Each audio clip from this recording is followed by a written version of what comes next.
Desastre em Volta Redonda. O Flamengo levou 3-0 e a culpa caiu no colo do zagueiro Carbone. Ele conseguiu ser expulso com 10 minutos de jogo. Deixou o time sub-20 com 1 a menos contra profissionais. A garotada segurou o primeiro tempo, mas cansou e a porteira abriu no final. Agora o Mengão tem só 1 ponto em 9 disputados e periga ficar na lanterna do grupo. E aí, torcedor, apoia o planejamento ou é vexame no Carioca? Comenta aí. Redonda, trazendo ali as palavras, as primeiras entrevistas dos jogadores logo depois dessa partida em que o Volta Redonda bateu o Flamengo por 3-0. Amigos, agora sim, boa noite, com calma, bem-vindos. As impressões de vocês, então, depois desse jogo, mais uma partida dos garotos do Flamengo que não teve um bom resultado. Eu te interrompi quando você estava fazendo sua apresentação. Na primeira vez nossa aqui, né? Você estava falando do tempo que passa rápido, passa mesmo. Tô 43 já, meu filho, vou fazer 44, assim. Vou chegar na idade do famoso sapatão do Bozo, que fala no bingo, né? 44, por causa do tamanho do pé, né, cara? Não tem jeito. Ó, isso aí mostra, sabe uma coisa que mostra? Eu lembro quando eu era menino lá no Guarani assistindo os treinamentos, eu falava assim, nossa, quando eu subir, cara, eu vou atropelar também, correr, né? Porque parece que os caras treinam num ritmo, menor, né? Esse negócio de sub-20, jogar com profissional, lógico que foi expulso, né? A gente, não é fácil, cara. Esse negócio de ser menino, jogar com time de menino contra times realmente profissionais, ele dá uma diferença, né, Abel? Né? A gente tá no futebol faz quanto tempo, você assistindo. Porém, é algo, lógico, difícil, fica ruim na tabela pro Flamengo, mas acho que está tudo dentro de um cálculo que o Flamengo acabou fazendo, e eu acho que faz parte também de priorizar a preparação do que tem pela frente, e uma baita experiência para esses meninos que estão lá embaixo, falando, poxa vida, não, vou chegar lá em cima e vou jogar. Você jogar sozinho no meio de cobras é uma coisa, mas você com o time todo não é fácil, não. Por mais que o Flamengo esteja acostumado nos últimos anos a iniciar o campeonato estadual com garotos, ou como guris, como você falou agora há pouco, é sempre muita coisa para esses meninos enfrentando jogadores profissionais, né? Eles já sofreram na última rodada, hoje mais uma derrota, é sempre dolorido para os meninos, estão vestindo a camisa do Flamengo, mas a gente não pode pegar pesado. De jeito nenhum. Na verdade, eles estão pulando etapa. Estão pulando uma etapa. Estão ajudando, na verdade, o elenco profissional a ter o seu próprio tempo, e é uma página ali, acho que é uma etapa importantíssima, sim, cara, mas que eles não carregam, carrega a responsabilidade do jogo, é normal, é natural, mas que isso realmente não é o que vai dizer se eles vão ser jogadores, se eles vão chegar, né, valer alguma coisa a mais ali ou menos. E nem se tivessem arrebentado e vencido por 5-0, também a gente não ia endeusar aqui e dizer que, nossa, os futuros craques mundiais. Então vamos com calma. É isso, se tem uma expectativa muito grande em cima do Flamengo, a gente sabe, mas a gente tem que ressaltar que é a equipe sub-20, são garotos em formação, meninos que são da base, né, rubro-negra, então estão dando o start, dando o início desse campeonato carioca com alguma dificuldade, foram 3 jogos e os garotos só conseguiram fazer 1 ponto, mas é isso. Devemos também guardar, né, esses descontos todos e sempre ressaltar que eles estão, nesse momento, substituindo a equipe principal que ainda está em preparação para voltar a atuar depois de um 2025 mágico da equipe principal do Flamengo. Bom, antes de continuarmos, dá aquela moral para o QG do Flamengo. Se ainda não é inscrito, clica no botão vermelho e ativa o sininho. E fundamental, já deixa o like no vídeo. Isso colabora demais com o canal e faz o YouTube entregar nosso conteúdo para mais rubro-negros. Estamos aqui todo dia para trazer o melhor conteúdo para você. Para que estava no jogo, os nossos comentaristas, o Carlos Eduardo Lino e o Ramon Mota já estão aqui com a gente, reforçando o nosso time do Troca de Passes. Acompanharam tudo o que aconteceu ao longo da partida, ao longo dos 90 minutos e mais um pouco, contando os acréscimos. Bem-vindos, amigos. Agora, vocês acham que a equipe principal chega com um pouco mais de pressão para esses jogos? Porque a gente sabe que tem pela frente aí, no caminho do Flamengo no Carioca, Vasco e Fluminense. E a gente sabe que também tem a Supercopa, que a equipe está se preparando para isso. Os guris entraram em campo, foram para essa pressão, mas agora fica uma situação um pouco complicada na tabela, né? Boa noite. Boa noite, tudo bem, Kelly? Mais velho, Um era abraço, aqui, né, Abel, Alex, amigos. A gente estava conversando bastante aí, o Ramon, durante o jogo sobre isso, né? É importante você refletir sobre o que está acontecendo no Flamengo. O Flamengo acabou a temporada jogando fora do Brasil no final de dezembro. Você tem toda uma ocupação do time principal que não te permite começar rápido a temporada. Os meninos estão quebrando um galho legal. A ideia parece boa, né, Alex? Pô, você bota a garotada, começa campeonato carioca, depois o principal vai mesclando, mais adiante nos jogos decisivos você bota o time inteiro e tal.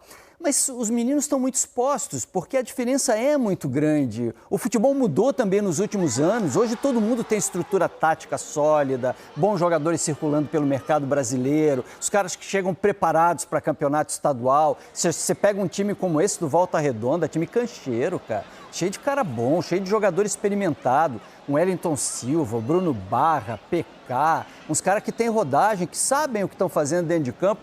Então isso acaba fazendo diferença realmente. E aí o torcedor do Flamengo, que olha a garotada em campo, pensa, pô, será que essa base tem qualidade mesmo? Será que valeu a pena colocar esses meninos? Esses meninos... O torcedor, ele vê a camisa do time dele em campo. Então, eu acho que os meninos estão expostos demais, eu acho que isso aí precisa ser melhor pensado. Eu já achei uma solução boa, hoje eu estou em dúvida, cara. No Maracanã, com o Jorginho do lado, com o Léo Ortiz, com o Léo Pereira, você tem passando aqui. Mas é por isso que não dá para condenar. A questão da exposição deles, eu até concordo contigo, mas o futebol é exposição. Eles vão ter, de alguma maneira, você vai chegar num ponto, e chegou o ponto de sub-20 profissional, que é a parte mais delicada da carreira do atleta, é essa transição. E ali, realmente, você jogar com o sub-20 tem muita diferença do que você entrar numa estrutura com coisa. Por isso que não dá para condenar nada disso que está acontecendo, porque a dificuldade é grande. Esse jogo mais específico ainda. Eles aprenderam mais uma, de jogar com 10 num nível profissional e outra. Nós não estamos aqui falando para desmerecer também, acho que é bom falar, aquilo que o Volta Redonda soube fazer e soube produzir. Mas que dá diferença, isso dá.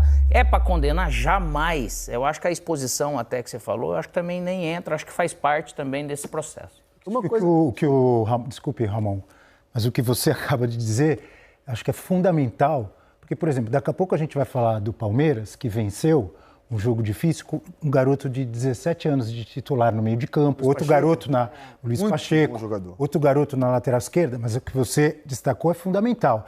É diferente quando ele está inserido ao lado de outros jogadores que já são profissionais há muito tempo, que são experientes, diferente de você colocar um time todo de garotos de sub-20 para jogar contra uma outra equipe adversária, né? Porque muita gente pode argumentar, mas alguns desses garotos do Flamengo já jogaram no profissional ou já treinam. É verdade, sim, mas é totalmente diferente o contexto. Você pegar um time inteiro, sub-20, para jogar contra um profissional num campeonato desse, com a exigência que tem, é normal. E a maioria sempre não vai estar no profissional do Flamengo.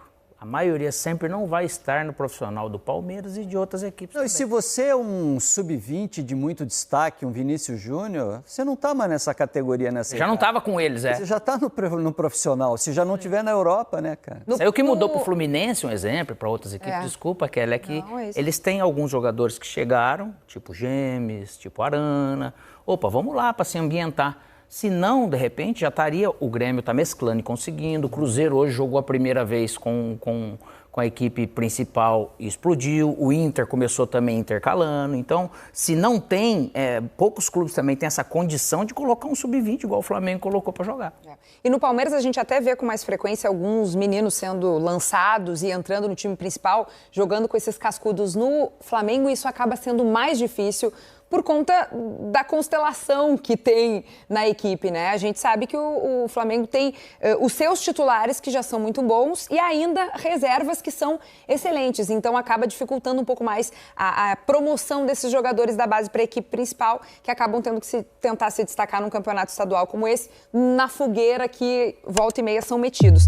Antes de encerrar, só para aproveitar a participação de vocês acham que o Flamengo vai ter que mudar essa estratégia agora para os 2 próximos confrontos, falando de Vasco e Fluminense? Já se tinha uma expectativa de time misto. talvez tenha que ir com força máxima, olhando a condição ali de quinto colocado na tabela do grupo? O Jupa, durante a transmissão, falou que recebeu informação de alguém do Flamengo, deixando claro para ele que o Flamengo não vai mudar o planejamento. O planejamento era começar com os meninos, mesclar mais adiante com jogadores reservas que precisem ou jogadores que precisem de ritmo, mais adiante, se for necessário, colocar o time principal, mas sem mudar em nada o planejamento. O Flamengo tem uma ideia e vai com essa ideia até o final. Assim, o que preocupa, a gente tem que falar, eu sei que existe planejamento, eu também estou de acordo com esse planejamento, tá?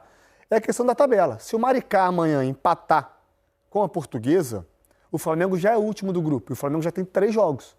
Joga Nova Iguaçu e Botafogo e Maricá. São os clubes que jogam amanhã o seu segundo jogo. Então o Flamengo pode terminar a rodada amanhã em último lugar. Classificam 4, 2 de fora. O Flamengo tem 2 clássicos pela frente e não pretende colocar o seu time titular. Imagina ter que jogar um quadrangular de rebaixamento de estadual como equipe sub-20. Ruim. Então, assim, tem que repensar algumas coisas. Né? Ainda tem 9 pontos em disputa. Se o Flamengo ganhar os 9 com o que tem 10, fica entre os 4 sem problema. Isso. Pelo menos não corre esse risco de Se o jogar Flamengo ganhar 2 de 3, fizer 7 pontos, eu ainda acho que fica entre os 4 ali também. A margem para ficar entre os 4 deve estar perto dos 7, 8 pontos. É porque você não joga dentro do grupo, você joga contra os caras do outro lado. Você não tem você como pode tirar muito ponto de um lado, pouco ponto do outro. Então é difícil você tirar uma média assim do que vai acontecer. Vamos ver se vai mudar alguma coisa no planejamento. A gente já tem informação aí da nossa reportagem que, por enquanto, diz que tudo vai ser mantido como já está previsto, mas a ver se vai alguma coisa mudar ao longo da semana até clássico contra o Vasco, depois tem partida contra o Fluminense, mais um clássico carioca. A gente está de olho no planejamento também do Flamengo, que ainda nesse começo de temporada tem a Supercopa, né? No dia 1º de fevereiro encara o Corinthians, o campeão brasileiro, contra o... E para eu saber quem são os verdadeiros rubro-negros que ficaram comigo até o final, lanço o desafio. Comenta aqui embaixo, Mengão. Quero ver quem tá fechado com o canal. Já deixa o like, se inscreve para não perder nada. E até a próxima. Fui!